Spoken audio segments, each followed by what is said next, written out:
വിശുദ്ധനായ തിരുമേനിയുടെ ജീവിതാവസാനത്തോടുകൂടി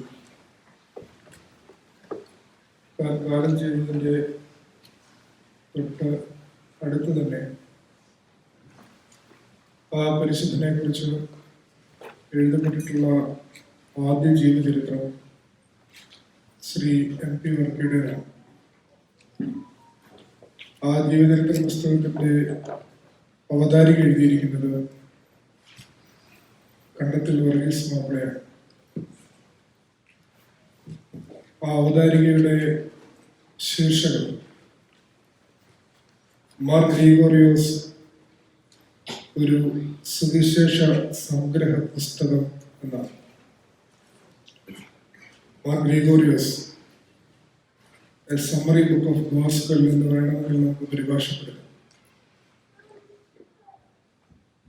ഒരു മനുഷ്യന്റെ ജീവിതം സുവിശേഷത്തിന്റെ സംഗ്രഹമാവുക എന്നുള്ളത് അത്രയൊന്നും നിസ്സാരമായ പ്രക്രിയയല്ല.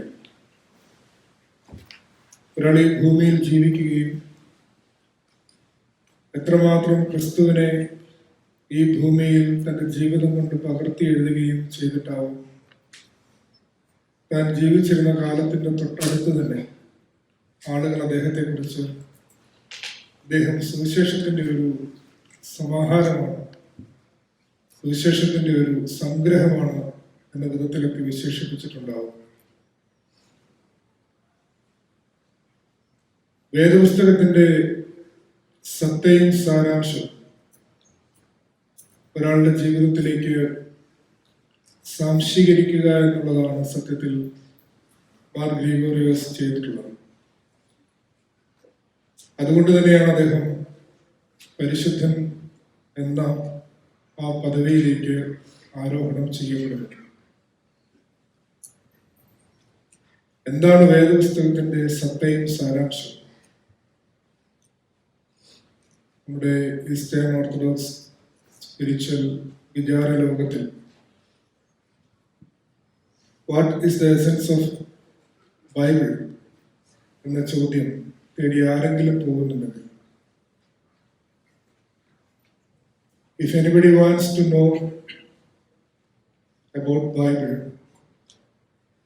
you never go with biblical scholars or with gospel preachers.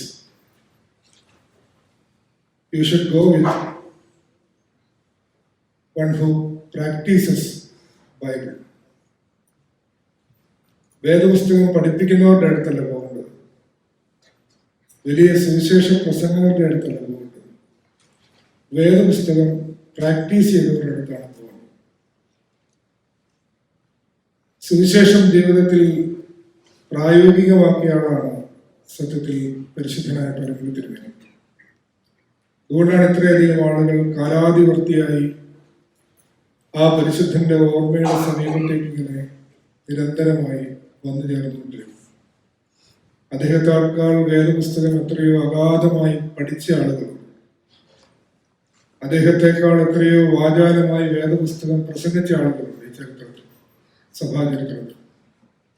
എന്നാൽ അദ്ദേഹത്തോളം വേദപുസ്തകം ജീവിതത്തിൽ പ്രായോഗികമാക്കി സുവിശേഷത്തിന്റെ മൂല്യം ജീവിതത്തിൽ പ്രായോഗികമാക്കിയ മറ്റൊരാൾ അത്രത്തോളം ഉണ്ടായിട്ടില്ല എന്നതുകൊണ്ട് തന്നെയാണ് ഇന്ന് ആ പരിശുദ്ധന്റെ മധ്യസ്ഥതയിൽ അഭയപ്പെട്ടുകൊണ്ട് ക്രിസ്തു യേശുവിലേക്കുള്ള ഒരു വാതിലായി പരിശുദ്ധനായ പരമ തിരുമേനി നിലകൊള്ളുന്നു. എന്താണ് വേദപുസ്തകത്തിന്റെ സാരാംശം? What is the essence of Bible എന്ന് ചോദിക്കുമ്പോൾ, അല്ലെങ്കിൽ what is the spirit of Bible എന്ന് ചോദിക്കുമ്പോൾ, നമ്മുടെ സഭാപിതാക്കന്മാർ പറയുന്ന ഒരു ഉത്തരവാണ്, it is the spirit of non possessiveness. It is the spirit of non possessiveness. എന്തുകൊണ്ടാണ് അങ്ങനെ പറയുക? വേദപുസ്തകത്തിന്റെ ആദിയോട് അന്തം ഈ ഒരു സ്പിരിറ്റ് നിലനിർത്തിയിട്ടുണ്ട്. കാരണം നമ്മുടെ ആദ്യത്തെ കഥയിൽ തന്നെ, ആദമിന്റെയും ഹവ്വയുടെയും കഥയിൽ തന്നെ ആദ്യമേ പറയുന്നത് സ്റ്റുവർഡ്ഷിപ്പിനെ കുറിച്ചാണ്. ദൈവം ആദമിന് ഏദൻ തോട്ടം ഉണ്ടാക്കി കൊടുക്കുന്നു, അല്ലെങ്കിൽ ഏദൻ തോട്ടം ഉണ്ടാക്കിയതിനു ശേഷം ആദമിനെ ഇവിടെ പാർപ്പിക്കുന്നു. ടു ടിൽ ആൻഡ് കീപ് എന്നാണ് പറഞ്ഞിരിക്കുന്നത്, ടു ഓൺ എന്നാണ് പറഞ്ഞിരിക്കുന്നത്. നീ ഇത് സൂക്ഷിക്കാനായിട്ടാണ് പറഞ്ഞത്. നിനക്ക് ഓണർഷിപ്പ് ഇല്ല. നമുക്കറിയാം, മിലാനിലെ ബിഷപ്പായ saint Ambrose 5th century church ഫാദറാണ്. അദ്ദേഹം പറയുന്നുണ്ട്, ആദമിനെ ദൈവം ഏൽപ്പിച്ചിരുന്നത് സ്റ്റുവർഷിപ്പാണ്. ആദം തെറ്റ് ചെയ്തതിനു ശേഷം അയാൾക്കുണ്ടാകുന്ന ആദ്യത്തെ മകന്റെ പേര് കയീൻ എന്നാണ്. കയീൻ എന്ന വാക്കിന്റെ വേർഡ് മീനിങ് ഓണർഷിപ്പ് എന്നാണ്. ഈ സ്റ്റുവർഷിപ്പിൽ നിന്ന് ഓണർഷിപ്പിലേക്കുള്ള ഒരു ഡീഗ്രഡേഷനെ കുറിച്ചാണ് വേദപുസ്തകത്തിലെ ആദ്യത്തെ കഥ പഠിപ്പിക്കുന്നത്.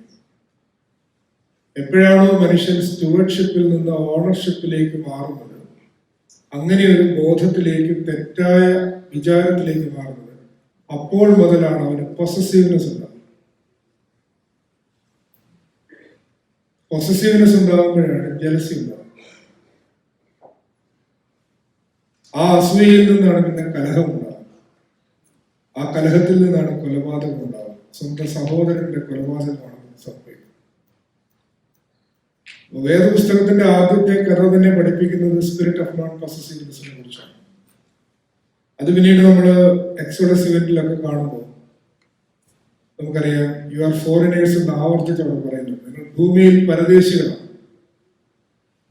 ഒരിങ്ങനെ ആവർത്തിച്ച് മോശ മുഖാന്തരം യഹോവ അരുളി ചെയ്യുന്നു എന്ന വിധത്തിൽ പല ആവർത്തി നിങ്ങൾ ഭൂമിയിൽ പരദേശികളാണ്, ഇവിടുത്തെ വാസം ടെമ്പറലാണ് എന്നൊക്കെ നിങ്ങളോട് ഇങ്ങനെ പറയും. ഇതിന്റെ ഒരു ക്ലൈമാക്സ് ആണ് സത്യത്തിൽ ന്യൂ ടെസ്റ്റമെന്റ് ചർച്ചിൽ നമ്മൾ കാണുന്നത്. ബുക്ക് ഓഫ് ആക്ട്സിൽ നമ്മൾ വായിക്കില്ലേ, അപ്പോസ്തലന്മാർ ഇങ്ങനെ കൂടി വരുന്ന സമയത്ത് സകലവും പൊതുവക എന്നവരെണ്ണിയിരുന്നു. എല്ലാവർക്കും കോമൺ ആയിരുന്നു. ഇതാണ് ചർച്ചിന്റെ സ്പിരിറ്റ്, ഇതാണ് ബൈബിളിന്റെ സ്പിരിറ്റ്. ഈ ഒരു ആത്മബോധത്തെ ഉള്ളിലേക്ക് ആവാഹിച്ച മനുഷ്യനാണ് യഥാർത്ഥത്തിൽ പരിശുദ്ധനായ പരമത്തിരിക്കുന്നത്. അതുകൊണ്ടാണ് അദ്ദേഹം ഒരു കരുണയുടെ ഉറവയാകുന്നത്.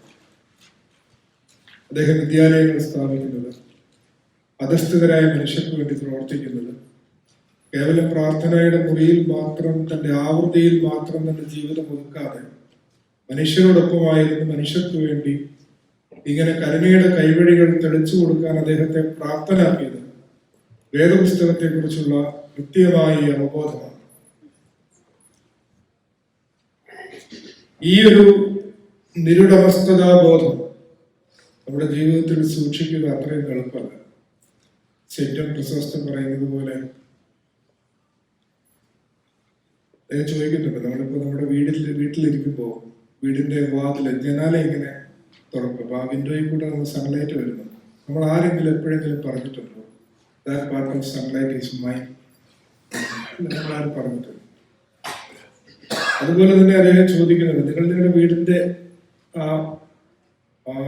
പൂമുഖത്ത് ഇങ്ങനെ ഇരിക്കുമ്പോൾ ഒരു മനുഷ്യൻ നിങ്ങളുടെ ഗേറ്റ് കടന്നിട്ട് വരും. നിങ്ങൾ ആരെങ്കിലും ആ മനുഷ്യനോട് പറഞ്ഞിട്ടുണ്ടോ ആ ഗേറ്റിന്റെ ഇപ്പുറത്തുള്ളത് എന്റെ ഓക്സിജനാണ്, നീ ശ്വസിക്കരുതെന്ന് പറഞ്ഞിട്ടുണ്ട്?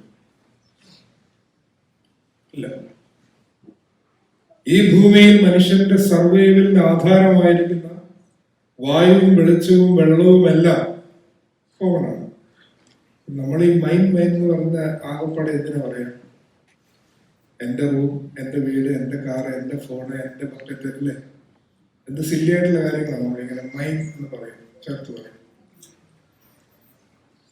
പക്ഷെ നമ്മുടെ സർവൈവലിന് അൾട്ടിമേറ്റ്ലി നമ്മളെ സർവൈവ് ചെയ്യാൻ നമ്മളെ സഹായിക്കുന്ന ഈ വായുവും ജലവും മണ്ണും വെളിച്ചവും എല്ലാം ഇപ്പോഴും കോമണാണ്.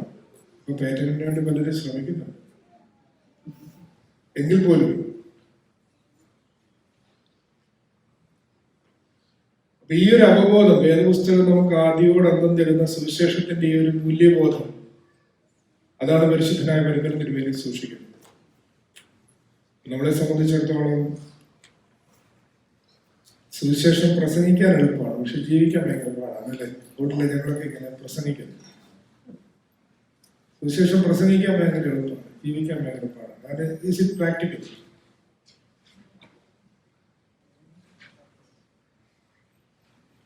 നമ്മൾ വിചാരിക്കും ഇത് പ്രായോഗികമല്ല എന്ന്. പക്ഷെ അത് പ്രായോഗികമാണ് എന്ന് നമ്മളെപ്പോലെ തന്നെ സമസ്വഭാവമുള്ള ഒരു മനുഷ്യൻ, പരിശുദ്ധനായ പരിമല തിരുമേനി അത് കാട്ടിത്തന്നു. അതുകൊണ്ടാണ് ആ ഓർമ്മയ്ക്ക് ഇത്രയും വാല്യൂ ഉള്ളത്.